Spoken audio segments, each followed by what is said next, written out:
Hello student, science academy কেয়ারে তোমাদের সবাইকে স্বাগতম। আজকে এইচএসসি ফার্স্ট ইয়ারের কেমিস্ট্রি ফার্স্ট পেপারের চ্যাপ্টার 3 এর পর্যাবৃত্ত ধর্ম নিয়ে একটু আলোচনা করব। আচ্ছা, আমরা কি খেয়াল করো তো, আমরা কি নিয়ে আলোচনা করব? পর্যাবৃত্ত ধর্ম। পর্যায়বৃত্ত ধর্ম। আচ্ছা, পর্যাবৃত্ত ধর্মতে আমরা প্রথমে দেখি কি পর্যাবৃত্ত ধর্মতে একটা ধর্ম আছে কি পরমাণুর আকার। পরমাণুর আকার বা ব্যাসার্ধ, এই জিনিসটাকে আমরা ব্যাসার্ধ বলি। হ্যাঁ, আচ্ছা, পরমাণুর আকার বা ব্যাসার্ধ। 2 নম্বরে আছে তোমার কি আয়নীকরণ বিভব। ঠিক আছে, বা আয়নীকরণ শক্তি। 3 নম্বর আছে ইলেকট্রন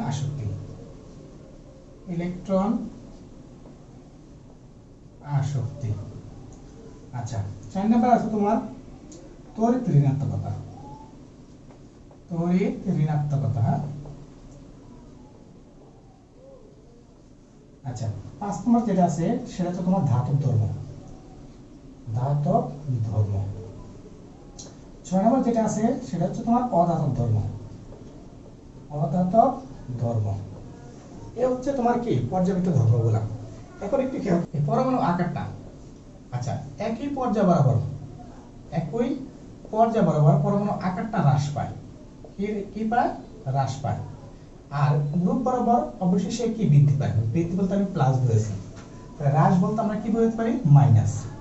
ঠিক আয়নীকরণ বিভব এবং কি ইলেকট্রন আসক্তি, তড়িৎ ঋণাত্মকতা, এই তিনটা হয় কি তোমার একই পর্যায় বরাবর আয়নীকরণ বিভব বৃদ্ধি পায়, আর একই পর্যায় বরাবর কি গ্রুপ বরাবর হ্রাস পায়। হ্যাঁ, আচ্ছা, এখন এই ধাতব ধর্মটা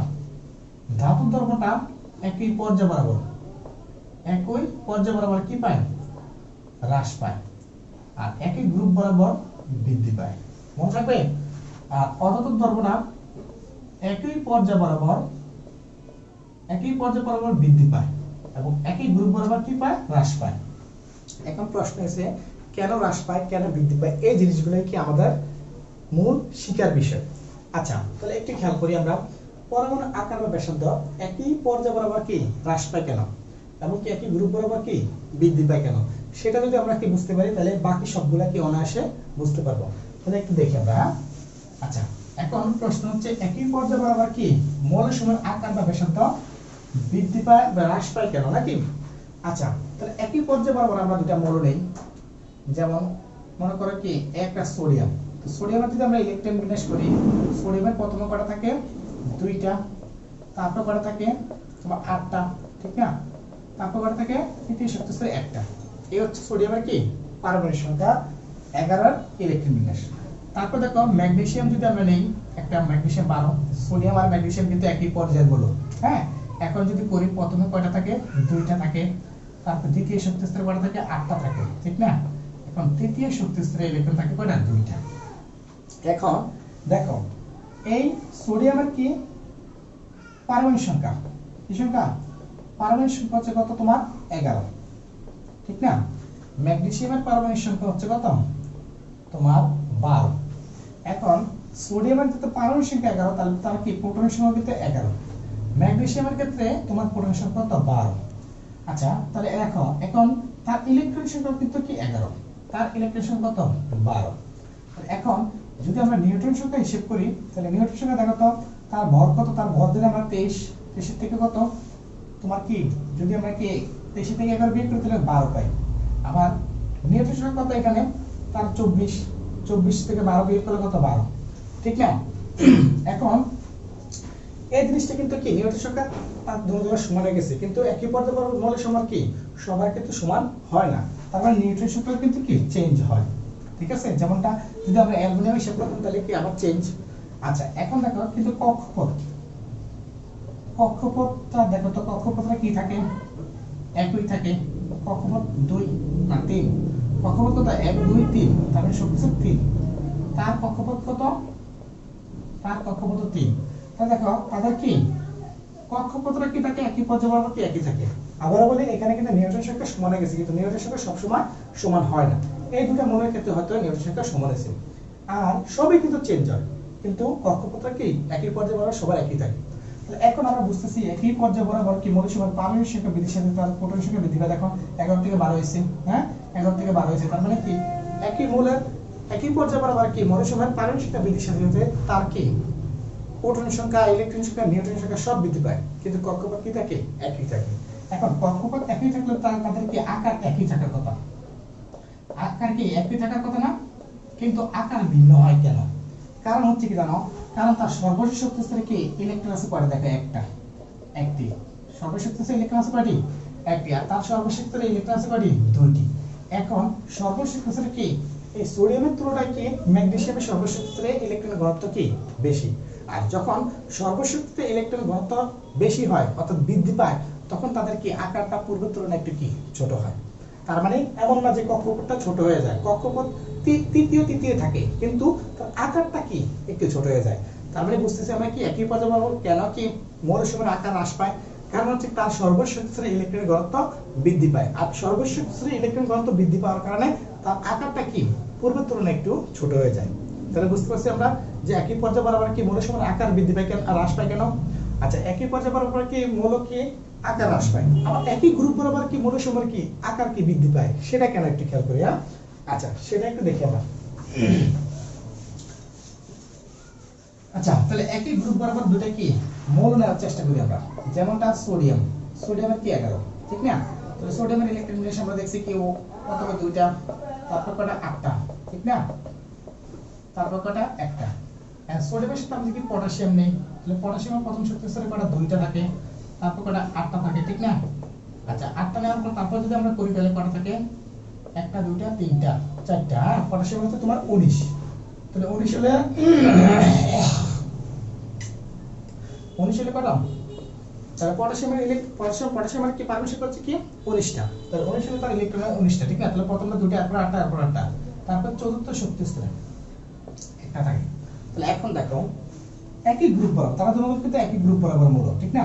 এখন একই গ্রুপ বরাবর মৌল হলে দেখো তার পারমাণবিক সংখ্যা যার দ্বারা প্রকাশ করে, পারমাণবিক সংখ্যা কত 11, তো তার কত পারমাণবিক সংখ্যা 19, তাহলে তার প্রোটন সংখ্যা কত 11, তার কি প্রোটন সংখ্যা কত 19, তার ইলেকট্রন সংখ্যা কত 11, তার ইলেকট্রন সংখ্যা কত 19। এখন তার কক্ষপথ, হ্যাঁ নিউটন থেকে হিসাব করি, তাও দেখো 23, ঠিক না? 23 থেকে কত 11 বাদ দিলে কত 12, তার নিউটন সংখ্যা যদি হিসাব করি তার হচ্ছে কত 39, ঠিক না? 39 থেকে কত বিয়োগ করলে কত 20 থাকে। এখন একটু দেখো সবকিছু কিন্তু বৃদ্ধি পেতেছে, তার পারমাণবিক সংখ্যা 11, তার 19, তার প্রোটন সংখ্যা 11, তার কি 19, তার 11, তার 19, তার 12, তার 20, কিন্তু কক্ষপথ দেখো কক্ষপথে কিন্তু তার কি তৃতীয় কক্ষপথ, কত তৃতীয়, এই যে প্রথম দ্বিতীয় তৃতীয়। আচ্ছা, তার কক্ষপথ কত একটু খেয়াল করি, দেখো প্রথম দ্বিতীয় তৃতীয় চতুর্থ, তার মানে সে চতুর্থ পর্যায়ে আছে বা চতুর্থ কক্ষপথে আছে। তাহলে একই গ্রুপ বরাবর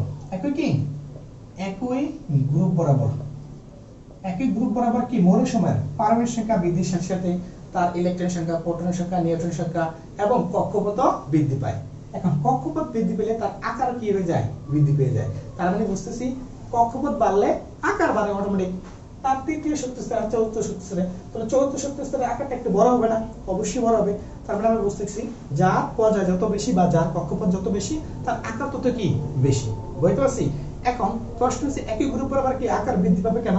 কারণ একই গ্রুপ বরাবর কি আকার বৃদ্ধি পাওয়ার একটাই কারণ যে একই গ্রুপ বরাবর কি মৌল সমূহের কি পারমাণবিক সংখ্যা বৃদ্ধির সাথে সাথে তার ইলেকট্রন সংখ্যা, প্রোটন সংখ্যা, নিউট্রন সংখ্যা সব বৃদ্ধি পায় এবং কক্ষপথ কি পায়, বৃদ্ধি পায়। আর কক্ষপথ বৃদ্ধি পাওয়ার কারণে তার আকারটা কি বৃদ্ধি পায়, বুঝতে পারছি? এই হচ্ছে তোমার কি একই পর্যায় বরাবর কি মৌল সমূহের কি আকার হ্রাস পাওয়ার কারণ এবং কি একই কি গ্রুপ বরাবর কি মৌল সমূহের কি আকার হ্রাস বৃদ্ধি পাওয়ার কারণ, বুঝতে পারছি? এখন আরেকটা জিনিস মনে রাখতে হবে যে আকারের সাথে কিন্তু বাকিগুলোর কি রিলেশন আছে। কেমনটা, যে আকার যদি বৃদ্ধি পায় তাহলে তার কি মৌল সমূহের কি আয়নীকরণ বিভব, ইলেকট্রন আসক্তি, তড়িৎ ঋণাত্মকতা সবগুলা কি পায়, হ্রাস পায়। তার মানে যে সকল মৌলের আকার যত বেশি সেই সকল মৌলের কি আয়নীকরণ বিভব, ইলেকট্রন আসক্তি, তড়িৎ ঋণাত্মকতা এবং কি ধাতব ধর্ম, হ্যাঁ তত কি হয়, কম হয়। হ্যাঁ, মানে আকার বেশি হলে কম হবে এগুলো, আর আকার যদি কি কম হয় তাহলে এগুলো বেশি হবে, বুঝতে পারছি? চারটা জিনিস তাহলে একটু খেয়াল করো। তাহলে তোমার প্রশ্ন করতে পারে যে কি সোডিয়াম আর পটাশিয়ামের মধ্যে কার আকার বেশি, তাহলে সোডিয়াম আর পটাশিয়ামের মধ্যে পটাশিয়ামের আকার বেশি, ঠিক না, পটাশিয়ামের কি আকার বেশি। এখন তাহলে যদি প্রশ্ন করে যে সোডিয়াম আর পটাশিয়ামের মধ্যে কি কোনটির আয়নীকরণ বিভব বেশি, তাহলে যেহেতু তার কি পটাশিয়ামের আকার বেশি, তার মানে কি পটাশিয়ামের কি আয়নীকরণ বিভব কি হবে, কম হবে। তাহলে সোডিয়ামের কি যাতে আকার কম, তার মানে সোডিয়ামের কি আয়নীকরণ বিভবটা কি হবে, বেশি হবে। তাহলে এটা যদি আকারের কম হয়, এটা যদি কি হয় আকারের কম হয়, তাহলে আয়নীকরণ বিভব কম হবে সোডিয়াম গ্রেটার দেন কত পটাশিয়াম।